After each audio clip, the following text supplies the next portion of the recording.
오늘은 추수감사주일입니다. 농사를 주업으로 하던 시절에는 추수감사주일을 아주 의미 있는 감사주일로 1년의 가장 큰 절기로 지켰었습니다. 그런데 농사 짓는 분들이 점점 사라지고 또 농사를 지어도 요즘에는 옛날처럼 가을에 한꺼번에 다 거두는 게 아니라 시도 때도 없이 농작물을 거두어요. 그때 절기 날짜에 맞추어서 필요할 때마다 농작물을 거두는 요즘의 시대에는 이 추수감사주의를 왜 지켜야 되는지 그 이유를 모르는 성도님들이 많이 있습니다. 또 나는 농사도 안 짓는데 왜 추수감사주의를 지켜야 되느냐 궁금해하시는 그런 성도님들이 있어서 오늘 하나님이 우리에게 추수감사주의를 지키라 라고 하신 그 이유가 무엇인지를 말씀을 통해서 함께 듣고자 합니다. 또한 이 추수감사주의를 어떤 마음으로 어떻게 지켜야 하는지 또 결단할 수 있는 귀한 은혜의 시간이 될 수 있기를 예수님의 이름으로 축원합니다. 추수감사주일은 출애굽기 23장 16절에 보면 수장절을 지키라 라고 하는 말씀이 있습니다. 이는 내가 수고하여 이룬 것을 연말에 밭에서부터 거두어 저장함이니라 라고 말씀하신 이 수장절을 우리나라 말로 그대로 옮기면서 추수를 감사하는 모든 것을 거두어 드리고 감사하는 그런 절기라고 이름을 붙인 겁니다. 이 수장절은 모든 곡식들을 다 거두어서 저장을 마친 후에 하나님께 이 모든 것을 주신 것을 감사하는 그런 절기인데 신명기 16장에 보면 이 수장절을 초막절이라고도 부릅니다. 신명기 16장 13절부터 15절에 보면 이렇게 말씀이 기록되어 있습니다. 너희 타작 마당과 포도주 틀에 소출을 거두어 드린 후에 2래 동안 초막절을 지킬 것이요 절기를 지킬 때에는 너와 네 자녀와 노비와 네 성중에 거주하는 레위인과 객과 고아와 과부가 함께 즐거워하되 네 하나님 여호와께서 택하신 곳에서 너는 2래 동안 네 하나님 여호와 앞에서 절기를 지키고 네 하나님 여호와께서 네 모든 소출과 네 손으로 행한 모든 일에 복 주실 것이니 너는 온전히 즐거워할지니라 그랬습니다. 다시 말해서 추수감사주일은 축제입니다. 즐기면서 그리고 이 모든 것을 주신 하나님의 은혜에 감사하면서 즐기는 그런 절기인데 이 수장절을 초막절이라고 부르는 데는 또 다른 이유가 있습니다. 레위기 23장에 보면 초막절을 지키는 구체적인 방법을 하나님이 말씀을 해주시는데 2래 동안 한 주간 동안 초막절로 지킵니다. 이 절기를 지키는 방법을 보면 첫째 날에 하나님께 모여서 예배하고 아무 일도 하지 말아야 됩니다. 일하지 말고 그저 감사하고 즐기고 기뻐하고 그러면서 그 다음 날부터 이 2래 동안 날마다 하나님에게 감사하는 예물을 드리고 그렇게 지내다가 마지막 날에 안식하면서 감사하고 또 즐거워하고 그러니까 이 초막절은 8일 동안 안식일로 시작해서 그 다음 안식일까지 8일 동안 2레가 지난 다음에 하루가 더 있는 거죠. 안식일이 또 있으니까 8일 동안 날마다 감사하고 날마다 즐거워하고 날마다 기뻐하고 날마다 찬양하고 날마다 즐기고 날마다 좋아하는 그런 축제로 지키라라고 말씀합니다. 그런데 이 수장절, 초막절을 지킬 때에는 집에서 있지 말고 초막을 짓고 그러니까 풀이나 나무로 임시로 거처할 집을 마당에다가 임시로 지어놓고 집안에서 잠자지 말고 거기에 나와서 지내라 라고 말씀을 합니다. 왜 그렇게 지내야 되느냐? 이 43절에 레위기 23장 43절에 그 이유를 하나님이 이렇게 말씀해 주십니다. 이는 내가 이스라엘 자손을 애굽 땅에서 인도하여 내던 때에 초막에 거주하게 한 줄을 너희 대대로 알게 함이니라. 나는 너희의 하나님 여호와이니라. 무슨 말씀이냐 하면 지금은 집을 짓고 편안하게 그렇게 살고 있지만 애굽에서 노예로 살던 때가 분명히 있었고 그때 하나님이 어떻게 역사하셔서 우리 민족을 노예로부터 해방시켜 주셨는지를 잊어버리면 안 되니까. 또 애굽에서 나와서 가나안 땅에 들어가기까지 40년 동안 광야에서 생활을 했는데 이 광야 생활을 하는 동안 하나님이 어떻게 지켜주셨고 어떻게 보호해 주셨고 어떻게 보호하시고 먹이시고 이끌어 주셨는지 함께 하신 하나님, 인도하신 하나님, 먹여주시고 입혀주신 돌보신 하나님을 잊지 않기 위해서 초막을 짓고 일주일 동안 생활을 해라 라는 말씀이에요. 해마다 6월 25일이 되면 서울역 광장이나 용산역 광장에서 주먹밥을 먹는 행사가 열립니다. 보리쌀이 섞여 있는, 그래서 이 보리쌀이 섞여 있으면 밥이 식으면 시커매집니다. 시커먼 덩어리로 되어 있는 이 주먹밥. 젊은이들이나 아이들은 할머니, 할아버지의 손을 잡고 나와서 어쩌다 한번 먹어보는 참 별 희한한 음식도 다 있다 싶어서 재미삼아 한 입 깨물어 봅니다마는 이내 인상이 팍 찌그러집니다. 맛이 하나도 없거든요. 저도 딱 한 번 먹어봤습니다. 거기 가서 일부러 줄을 서가지고 주먹밥을 하나 얻어 먹어봤는데 아무것도 안 들어가 있고요. 소금만 들어가 있어요. 밥을 쌀하고 보리하고 섞어서 만든 밥을 거기다가 소금만 적당히, 소금도 그 고운 소금이 아니라 굵은 소금, 잘못 씹으면 덩어리가 하나 탁 씹힙니다. 그거를 섞어가지고 꾹꾹 뭉쳐놔가지고 진짜 맛이 없어요. 왜 이런 것을 먹어야 되느냐? 이해가 안 됩니다, 어린 아이들은. 그런데 그 주먹밥을 받아든 할머니, 할아버지들의 눈에는 눈물이 그렁그렁합니다. 그 시커먼 주먹밥 한 덩어리가 없어서, 그 보리밥이 없어서 굶주렸던 시절이 분명히 있었기 때문에, 그 기억이 있으니까. 바로 옆에서 그 보리밥 한 덩어리가 없어서, 감자, 고구마 한 쪽이 없어서 굶주려 죽어가던 이웃들을 보았기 때문에, 가족들을, 형제들을, 자녀들을 보았기 때문에 주먹밥을 보면 그 시절이 생각이 나는 거예요.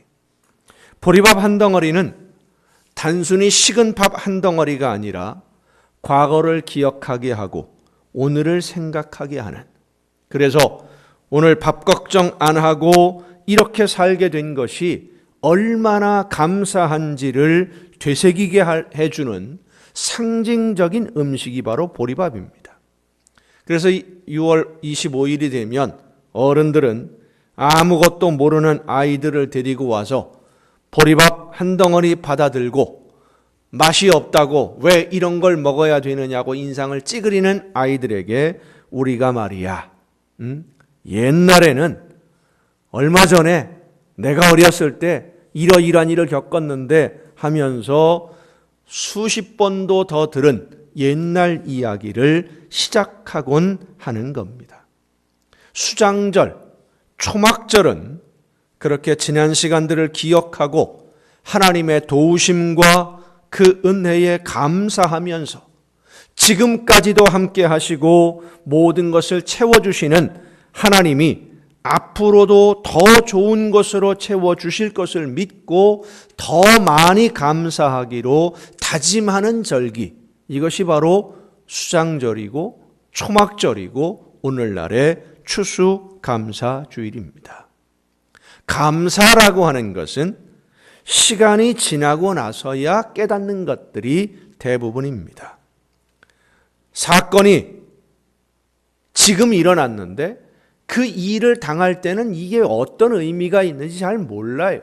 그런데 시간이 지나고 나서 생각해 보니까 그 결과를 보고 나니까 그때 그 어려웠던 시간들이 사실은 나에게 유익한 경험을 주신 하나님의 은혜의 시간이었다는 것을 그제서야 깨닫게 되고 시간이 많이 흐른 다음에서야 감사한 마음이 들게 됩니다. 세상을 살다 보면 지금 내가 만나고 있는 내 현실이나 오늘의 상황이 그리 만족스럽지 못하다고 생각할 때가 많이 있습니다. 무엇인가 부족하기도 하고 불편하기도 하고 아쉬운 것들도 있습니다. 그런데 시간이 지나고 나서 생각을 해보면 오늘 부족했던 것이 나에게 유익한 것이었구나라는 것을 깨달아 알게 됩니다. 그래서 감사는 시간이 지나고 나서야 감사하게 되는 것인데 이것을 바꾸어서 생각해 보면 오늘 우리의 삶의 현실에서 이루어지는 모든 일, 내 삶의 상황에서 내가 경험하는 모든 이 일들이 시간이 지나고 나면 결국은 하나님에게 감사할 일들로 오늘을 우리가 살고 있음을 믿으시길 바랍니다. 시간이 지나고 나면 결국은 감사하게 될 일들이에요. 지금은 잘 모르고 지나고 있지만 시간이 지나면 많은 세월이 흐른 후에 하나님이 그때 오늘 나에게 이렇게 해주시려고 그때 그런 일들을 경험하게 하신 것이었어 감사하게 될 일이에요. 그래서 성경은 말씀합니다. 나중에 감사하지 말고 지금부터 감사하라. 지금부터 감사하라. 왜 감사하는지 어떤 이유로 감사할지 모르지만 어쨌든 시간이 지나고 나면 오늘 내가 만나는 경험하는 이 일이 결국은 감사할 일이니까 잘 이유는 모르지만 어쨌든 감사해라. 오늘 우리가 읽은 본문 말씀은 지금은 당장은 잘 모르지만 시간이 지나고 나면 감사하게 될 일이니까 이미 지나간 일도 감사하고 지금 내가 만나는 현실의 삶도 감사하고 그리고 앞으로 이루어질 일도 하나님께서 해주실 일들도 감사하라는 그런 말씀이에요. 미국 포브스지가 선정하는 영향력 있는 여성 상위에 항상 이름을 올리는 오프라 윈프리라고 하는 여성이 있습니다. 자기의 이름을 건 토크쇼를 25년 동안 5,000회를 진행했던 아주 유명한 여성이죠. 그는 지독하게 가난한 미혼모의 자녀로 태어났습니다. 어머니하고 같이 생활하지도 못하고 외할머니의 손에서 양육되었는데 나이가 아주 어릴 때에 외할머니 댁에 같이 있던 외삼촌에게서 성폭행을 당합니다. 14살이 되었을 때 이 오프라 윈프리는 원하지 않는 임신으로 인해서 미혼모로 출산을 합니다. 14살짜리 어린 아이가. 근데 그 아이가 태어난 지 2주 만에 세상을 떠납니다. 너무나 힘들고 너무나 고통스러워서 그 어려운 삶의 현실에서 탈출하고 싶어서 가출을 하고 술과 마약에 의지해서 인생을 포기하고 살다가 보니까 몸무게가 107kg까지 나갑니다. 이 오프라 윈프리가 키가 160이 안 돼요. 160이 안 되는 사람이 107kg이다. 그러면 어떻게 되겠습니까? 이게 상상이 잘 안 되지요. 고등학교를 다녀야 할 나이에 미혼모가 되어서 삶을, 인생을 완전히 포기한 이 오프라 윈프리에게 꿈을 다시 품게 해준 것은 그의 생부인 아버지와 새어머니였습니다. 다시 고등학교에 입학을 하고 새 인생을 살기 시작하면서 이 오프라 윈프리가 일기를 쓰기 시작했는데 그 일기의 이름이 감사일기예요. 하루도 빠지지 않고 매일매일 그날에 감사했던 일들을 기록하기 시작을 했는데 이 감사 일기가 그의 일생을 완전히 바꾸었습니다. 한 인터뷰에서 오프라 윈프리가 감사 일기에 대해서 이런 말을 남겼습니다. 나는 매일같이 감사 일기를 쓴다. 감사할 수 있는 사람이 삶의 주인공이 되고 선택권이 주어진다. 아무리 많은 것을 가지고 있다 하더라도 감사가 무엇인지 모른다면 당신은 당신이 가지고 있는 것의 주인이 아니라 노예가 되는 것이다. 돈을 가지고 있다면 돈의 노예가 되는 것이고, 명예를 가지고 있다면 명예의 노예가 되는 것이고, 감사가 무엇인지 아는 사람, 감사할 줄 아는 사람은 자기 자신이 자기 인생의 주인이 되고 세상의 주인공이 될 수 있지만 이 세상 모든 것을 다 가지고 있다고 할지라도 감사할 줄 모른다면 노예일 뿐이라는 말씀이에요. 사랑하는 성도 여러분, 날마다 이루어지는 매일 매 순간순간 여러분이 만나는 그 모든 일에 감사하는 신앙생활이 될 수 있기를 바랍니다. 시간이 지나고 나면 어차피 감사할 일들입니다. 그런데 사실 시간이 지나고 나서 되돌아보면서 오늘의 지금 내가 이 감사할 열매들이 과거에 어떤 일들로 인해서 어떤 사건들로 인해서 이렇게 열매가 맺어졌구나, 이것을 다 생각하면서 감사하는 것 그리 쉽지 않아요. 잊어버리는 때가 훨씬 더 많습니다. 그래서 지금 감사해야 됩니다.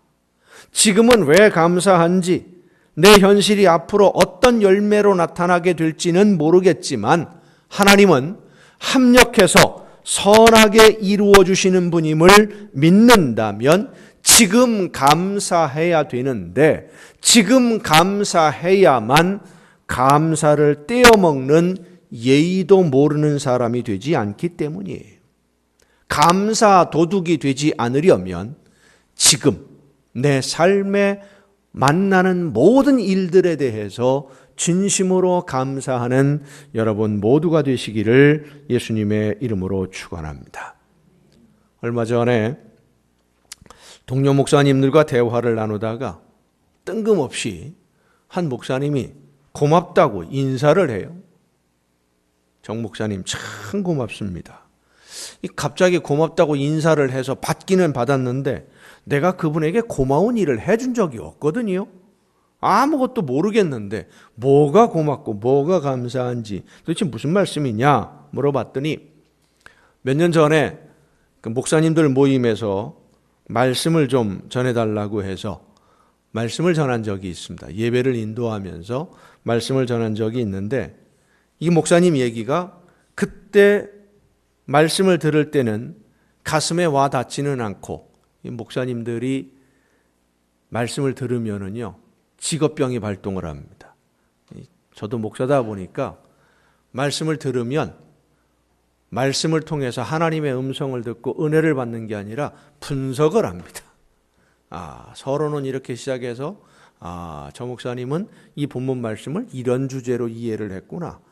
이렇게 해서 나 같으면 이런 서론을 갖다가 이런 예화를 붙여서 이렇게 만들었으면 훨씬 더 설명하기 좋았을 텐데 이렇게 분석을 해요. 이게 목사 직업병입니다. 그래서 목사님들 앞에서 목사님들이 모인 자리에서 말씀을 전하려면요 신경이 보통 쓰이는 게 아니에요. 난도질 당하는 느낌이 들거든요. 딱 앉아가지고 얼굴 표정을 딱 보면은요 다 똑같아요. 다 분석만 하고 있어요. 이 목사님도 그 모임에서 예배 드리면서 제가 말씀을 전했는데 말씀을 들을 때는 분석을 하느라고 가슴에 와닿는 게 아니라 머릿속에만 쫙 정리가 돼 나가는 거지요. 가슴에 와닿지를 않았더랍니다. 그런데 시간이 얼마 지나서 한 1년여가 지났는데 큰 어려움을 당했어요. 어려운 일을 만나서 이 어려운 일을 어떻게 견디어 나가야 되고 해결해 나갈까 기도하는데 그때 제가 전한 말씀이 생각이 나더랍니다. 그때 정 목사님이 이런 말씀을 전했는데, 이런 뜻이 있었는데, 그 말씀에 의지해서 어려운 일을 잘 견디어 나갔고 해결할 수 있었노라고, 그래서 고맙다는 거예요. 저는 한참 지났는데, 말씀을 들을 그때는 몰랐었는데, 어려운 일을 만나니까 하나님이 이 말씀을 미리 듣게 해주신 이유가 있구나. 나에게 이 말씀을 들을 수 있도록 심부름을 해준 정 목사님이 참 고맙습니다 하고 인사를 하더라고요. 오늘 이 말씀을 준비하면서 생각을 했습니다. 오늘 내가 경험하는 이 모든 일들이, 오늘 내가 만나는 모든 사람들이 언젠가는 감사하게 될 일들이로구나. 하나님이 그렇게 만들어 가시는구나. 그렇다면 나중에 오늘의 일을 잊어버리고 감사하지 않는, 감사 도둑이 안 되려면 지금 감사하는 것이 좋겠다. 날마다 감사하는 것이 좋겠다. 그래서 오늘 여러분에게 늘 전하는 감사하는 마음입니다마는 다시 한 번 더 진심으로 여러분에게 고맙고 감사하다는 인사를 드리고 싶습니다. 부족한 저를 많이 사랑해 주시고 여러분과 함께 신앙생활할 수 있도록 함께 해 주신 것이 얼마나 감사하고 얼마나 고마운지, 부족한 저를 탓하지 않고 힘에 넘치도록 교회를 섬겨주셔서 정말로 감사하고 정말로 고맙습니다. 부족한 저를 통해서 하나님의 말씀을 들으면서 하나님의 나라를 향해서 한 걸음 한 걸음 함께 갈 수 있다고 하는 것이 정말로 감사하고 정말 고맙습니다.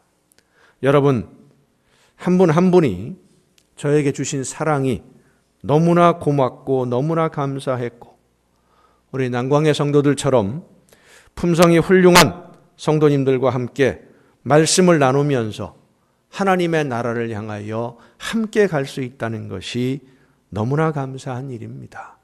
그래서 늘 감사합니다마는 앞으로 더 많이 감사하면서 더 많이 감사하는 마음으로 열심히 섬기려고 마음을 또 한 번 다잡아 봅니다. 늘 감사하는 사람, 어차피 감사할 일, 감사 도둑이 되지 말고 지금 내 삶의 현실 속에서 항상 감사하는 여러분 모두가 될 수 있기를 간절히 바랍니다. 이 감사가 놀라운 변화를 일으켜주는 거예요. 내 삶 속에 오프라 윈프리의 삶이 완전히 변화되어진 그런 삶으로 변화된 것이 바로 이 감사 일기에 있었다라고 본인이 고백한 것처럼, 하나님께 감사하고 우리 이웃들에게 감사할 때에 진정한 천국이 우리의 삶에 이루어지는 줄로 믿습니다.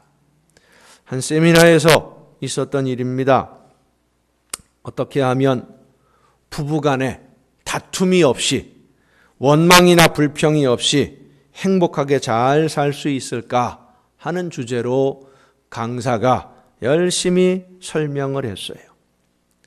세미나를 마치고 집에 가는 길에 그 세미나에 참석하셨던 이 한 여성분이 남편 회사에 들려서 함께 퇴근을 합니다.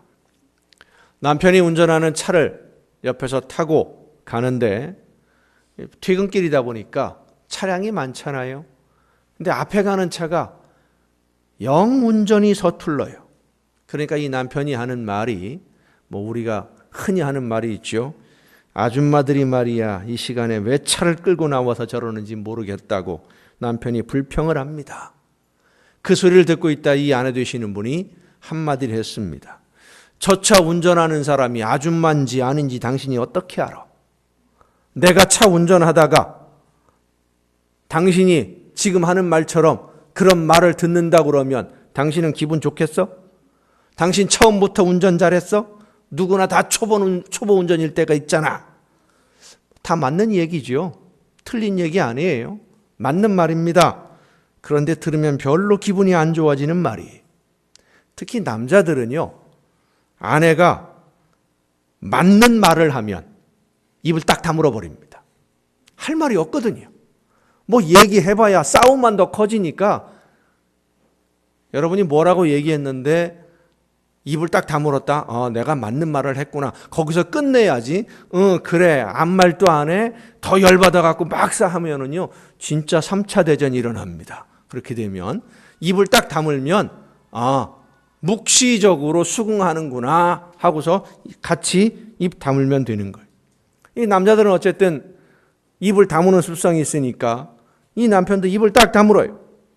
입을 꼭 다물고 한마디도 하지 않고 30여 번을 운전해서 집에 도착을 했는데 이 남편 되시는 분이 화가 덜 풀렸는지 주차장에 차를 대는데 차를 샥 돌리더니 후진으로 팍 가가지고 팍 하고서 버린 거예요.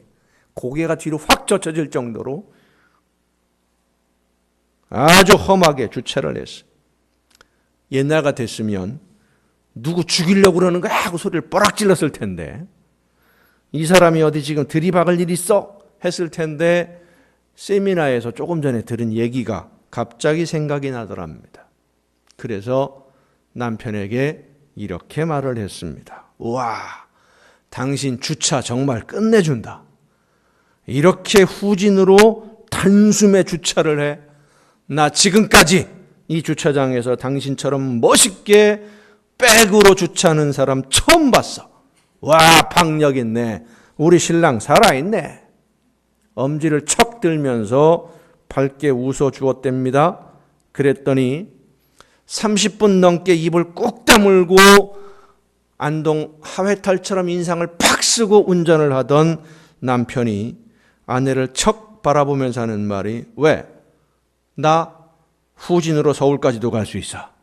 그러더랍니다. 여러분, 불평하거나 원망하지 말고 짜증내지 말고 그저 감사하는 여러분이 되시기를 바랍니다.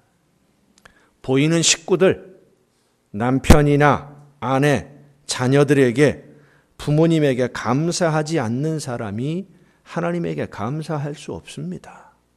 감사하면 정말로 나아집니다. 저희 집사람이 우리 집 식구들 얘기하는 거 별로 안 좋아하는데 오늘은 해야 되겠어요. 저희 집사람이 반찬을 잘해요, 못해요? 잘해요? 처음에는 되게 못했어요. 진짜 못했어요.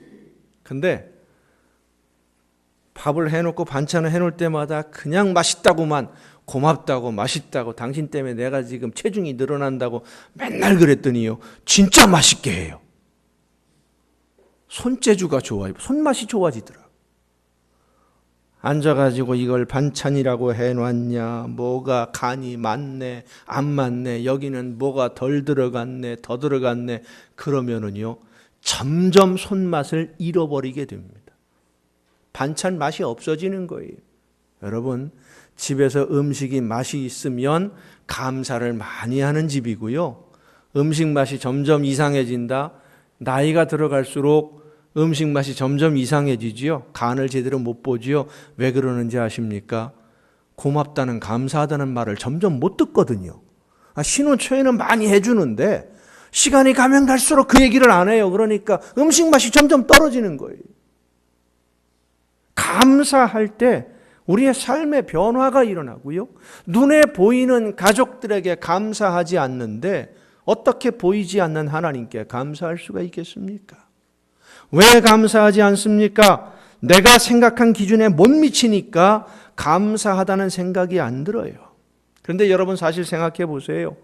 청소하고 밥하고 반찬 만들고 집안 정리하고 설거지하고 이러는 거 남자들 아무리 잘 하려고 해도 잘 안 돼요.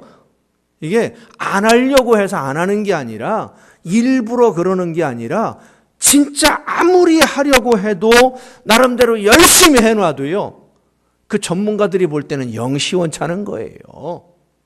그거 늘 하시던 분들 아내들이 보기에는 제대로 못합니다. 그래서 오래간만에 청소한다고 해놓고 설거지한다고 해놨는데 보면 어차피 손 한번 또 가게 만들어놔요. 그게 남자들이 그거 하나 제대로 못하느냐고, 여태까지 이것도 못하느냐고 평가하고 핀잔을 주고 가르치고 그러면 무슨 생각이 드는지 아십니까? 그래, 잘났다. 앞으로 네가 다 해라. 난 안 한다.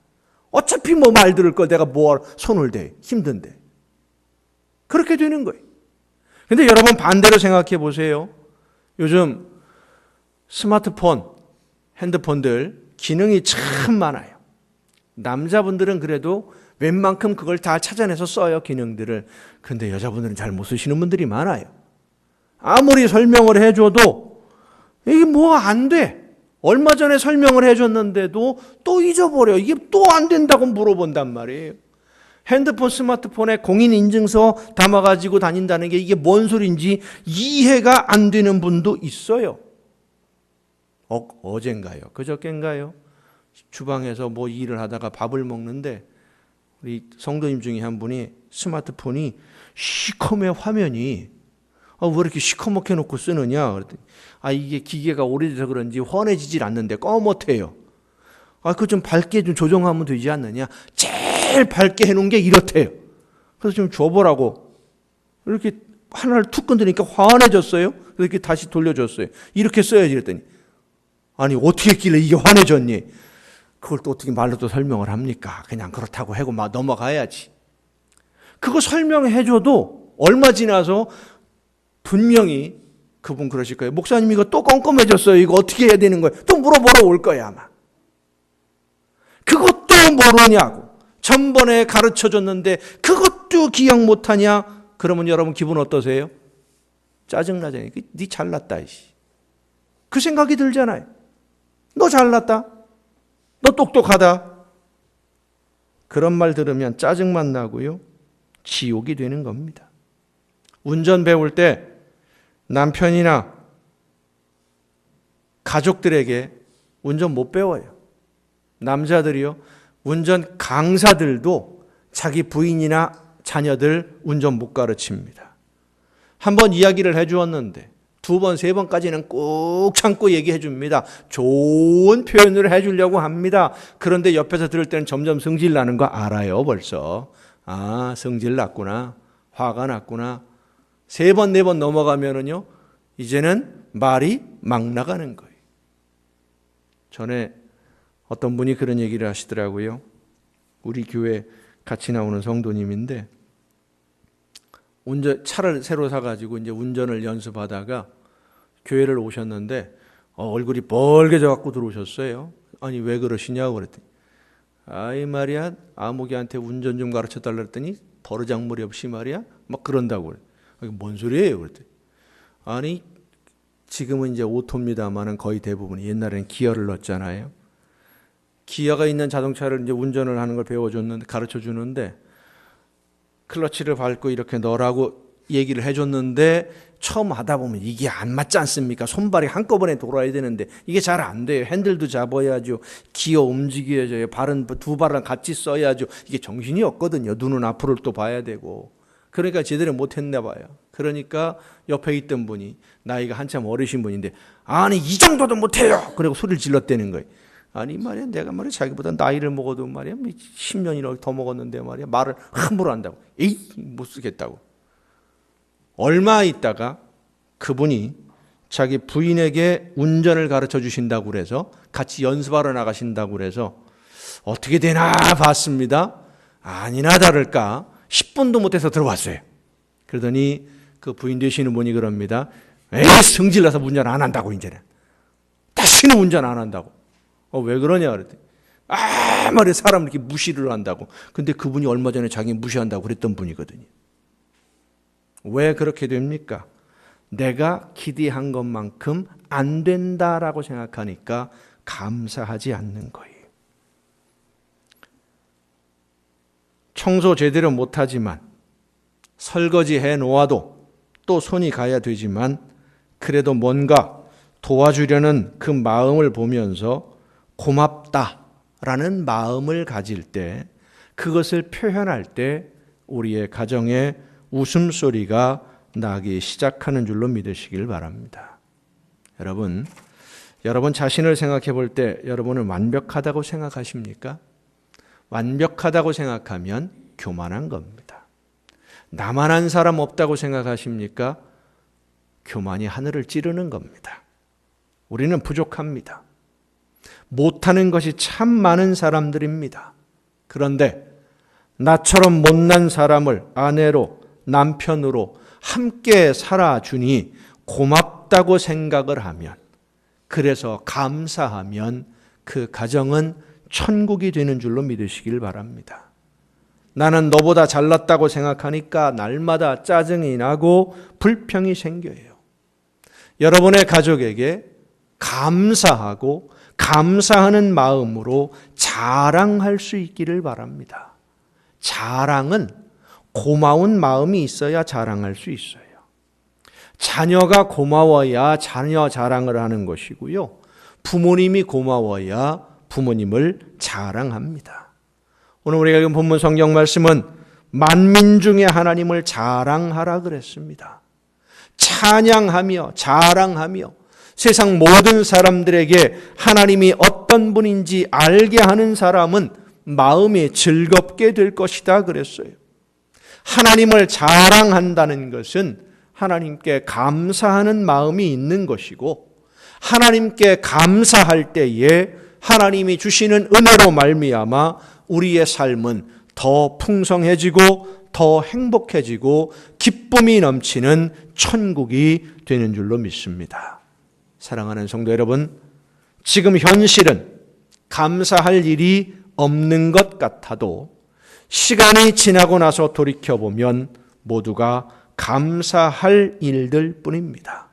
여러분의 삶이 오늘보다 내일이 더 행복해지기를 원한다면 날마다 감사하되 감사할 일을 만들어서 감사를 만들어가는 여러분이 됨으로써 하나님이 주시는 놀라운 축복과 은혜 가운데 천국의 행복을 누리는 여러분 모두가 될 수 있기를 예수님의 이름으로 축원합니다.